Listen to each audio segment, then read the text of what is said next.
Hello and welcome to my channel Tall Talks from a Short Lady. In this video, I'm going to take you through the 7 Cs of business correspondence. Now, the 7 Cs are 7 qualities that every business writing should have, and I call them the 7 pearls. And you will notice that these words, all of them, they start with the alphabet C. Now, the first one is completeness. We have conciseness, consideration, concreteness, clarity in writing, courtesy while writing, and correctness in your business writing. Now, in this session, I'll be taking you through the first 3 qualities, which is completeness, conciseness, and consideration. The remaining 4 7 Cs I'll be taking up in part 2 of this video session. So moving on, I'm going to take you through each quality, but first I'm going to talk about an example or two where you will notice that completeness has been compromised. So here is the first example for you. On the left-hand side of the screen, you see a poster that talks about some event that is happening. It gives the date, but there is an important thing that is missing in this particular poster. Can you identify what is missing? Well, I'm sure you can, but I'll just go ahead and give the answer. Now, the time is missing in this particular poster, and hence people who go through this poster will be confused and they'll have to call back again and again to find out what is the time when this event starts. So, how do we ensure completeness in our writing? Now, we need to answer the 5 W questions, which is who is writing and who is the recipient, what is the correspondence about, when is something going to happen, where is it going to take place, and why this entire thing happening in the first place. Apart from this, you can also add other essential questions like how people are supposed to respond or how they're supposed to take part in something. So if you answer the 5 W's and 1 H, then you can rest assured that the correspondence you're sending across is complete. Now, what are the benefits of completeness? If you're thorough in your writing, then it will bring the desired results without the expense of additional message. That means if your message is clear, you don't need to send another email, or you don't need to call up somebody for clarification. Next thing is it creates goodwill and a positive image among customers. Companies who are very thorough in their correspondence give the impression that they're very, very capable in dealing with whatever they are doing. And the last one, this one is most important, is that if there is any missing information in any clause, in any legal contract, companies may end up paying a huge amount of money in the court of law just because they have missed out on vital information. It might be a very small clause, but it can cost big money. So moving on, we are going to the next one, which is conciseness. Now, in this slide, I'm going to show you some expressions and I want to identify what is wrong with these expressions. Look at the first one. At this time of writing, due to the fact that, and the third one, I really like this one, I want to take this opportunity to tell you that we are grateful to you for something, something, something. Now, the moment you read it, I'm sure you will have no problem in identifying that these expressions are too wordy, they are too verbose. So, how do we convert these, verbose phrases and sentences into, shorter ones? Instead of saying at this time of writing, you can simply substitute it with one word now. Next is due to the fact that, you can just say because of something. And the last one, like I said, this is a classic example of how people, go around beating about the bush. And instead of saying, I want to take this opportunity to tell you that we are grateful to you for something, just simply say thank you. Now, The expressions on the left-hand side of the screen, now these are concise expressions. So, how do we ensure conciseness?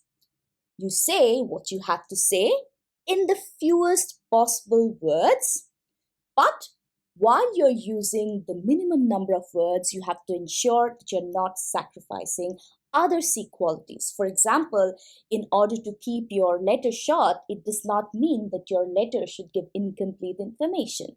So the other C qualities have to be in place. Next is include only material that pertains to the message, and don't waste time talking about other things.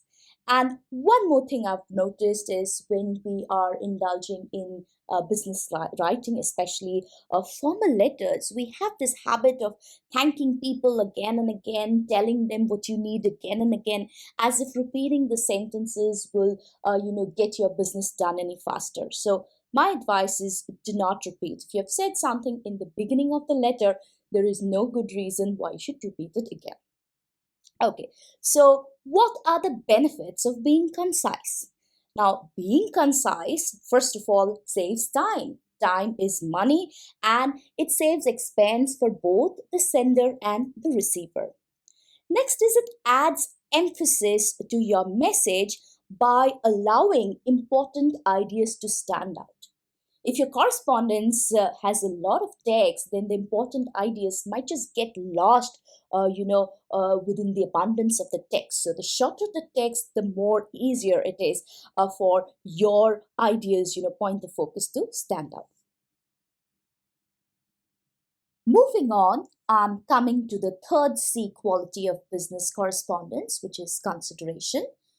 So, can you look at the following expressions and figure out what is wrong with them? The first one, I am delighted to announce that you are the winner of the first prize. The next one, we follow this policy. And the third one, you have failed to send us the check. Now, if you look carefully at all these three sentences, you will realize that in the first one, instead of giving credit to someone for their hard work and focusing on the you are kind of taking away the credit and limelight by focusing on the I. Now, we must remember that in business, the customer is king, so the focus should be on the customer and should be on the you. Look at the second sentence. We follow this policy. Sounds so arrogant, as if you are some kind of authority and just by your request, people will follow without questioning the reason behind the request. So, this sounds very pompous. And again, the focus is on we, and you're not telling about the benefit to the customers. And look at the last one. Even though the focus is on you here, the focus on you is in the wrong place. When you're trying to give, unpleasant information to your audience, then the best practice is to remove all focus on you and your. So these sentences are self-regarding, and also these sentences are not very considerate. So how do we take away the focus from I and things like we and you in the wrong places? Is by converting the sentences in the following way. So instead of saying, I'm delighted to announce that you are the winner of the first prize, say, you will be delighted to know that you are the winner of the first prize.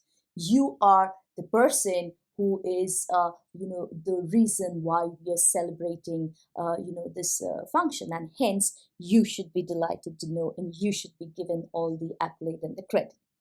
Next one, instead of just telling people we do something and you're supposed to follow, tell them what is there in it for them. What and how will it benefit by following the policy? So instead of saying we follow this policy, say you will benefit from this policy, and you will see surprising how willing people are to follow the policy. And the third one, remove all traces of you from the sentence, because it will make the customer feel very embarrassed and ashamed to, be directly accused of not sending the check. So instead of saying in a very direct manner, say the check was not enclosed, which can be an implication that maybe you wrote out the check, but maybe your office staff forgot to enclose it. So there is no direct accusation, and at the same time, you are definitely putting across the message. So these sentences where you focus on the you focus on the benefits, and you're removing all the negative unpleasantness, from your messages, all of these three things will make your correspondence more considerate. Now, how do we ensure consideration in our message? Now, we can become more considerate. First of all, if we place ourselves in the receiver's shoes, and if we do that, then we will not lose our temper, at customers. We will not accuse them or charge them without facts. And also, we'll be more empathetic towards the desires, problems, circumstances, and the emotions under which, customers might be getting back to you, or complaining to you. And you should also understand what kind of reaction your requests will have in your customers, and what can be done to minimize a negative reaction to your business proposition. So I want to talk about three very concrete ways in which we can show consideration in our business correspondence. Now, the first one is follow the you attitude formula. Now, what I mean by you attitude is that whenever you're writing to your customers, instead of focusing on the I and we, focus on the you. But you focus on you only when you have to deliver positive messages. So here is an example. We have promoted you. Don't take away the limelight from the person who has worked hard to get the promotion. Instead, say that you have been promoted. But in this case, this is a positive news, and hence it's a positive message, and hence you're using the you. But when we're talking about negative messages, you attitude tells you to do just the opposite. That if you're talking about unpleasant information, make sure that you remove all traces of you or yours from the sentence. So look at this example. Your internet connection has been severed for non-payment of bill. It's quite insulting to be told that your internet connection has been severed because you didn't pay the bill. But instead of saying this, you can deliver the same message by saying the internet connection has been severed for non-payment of bill, and you can add the bill number to make it very specific to the customer. So the simple formula for you attitude is, if it's a positive message, as many you or yours as possible. If it's a negative, unpleasant message, remove all traces of you and yours. Let's look at the second way in which you can show consideration is by showing audience benefit. Now, don't tell people what they have to do. This example here, please remove your shoes outside. The moment I read a notice like this, it kind of, makes my blood boil, and I simply don't want to remove my shoes because it's a lot of hassle to bend down, remove my shoes, untie my lace, remove my socks maybe, and again, wear them back once I have to leave. But instead of saying this, if somebody says to keep the hospital premises germ free for yourself and the patients, please leave your shoes outside, then I'm a little more motivated to remove my shoes without grumbling or complaining. So, how do you do it? The second thing is that always tell people what benefit they're going to get out of it.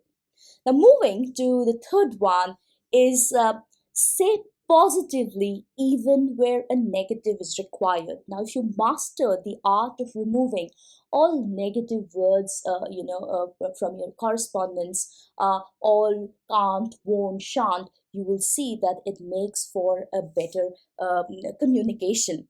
Now, let us take some examples. Look at this one. It is impossible to open an account for you today. The word impossible is such a negative word, and mostly whenever we go to government offices, this is the first thing that we hear.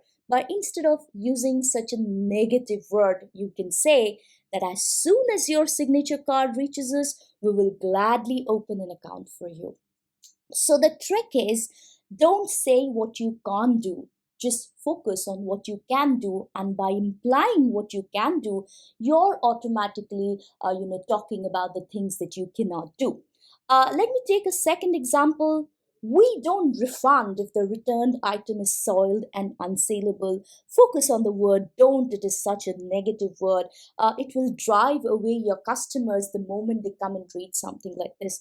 But instead of saying we don't, say what you do. So say, we refund when the returned item is clean and resaleable. This is so much more positive. You are giving the same information which is negative, but you are not using a single negative word or negation in your entire correspondence. With that, I come to the last slide. For other topics on communication, please refer to the description box underneath video. And I would also remind you that there is a part 2, a continuing session on this topic. Please have a look at it. And with that, I will say thank you.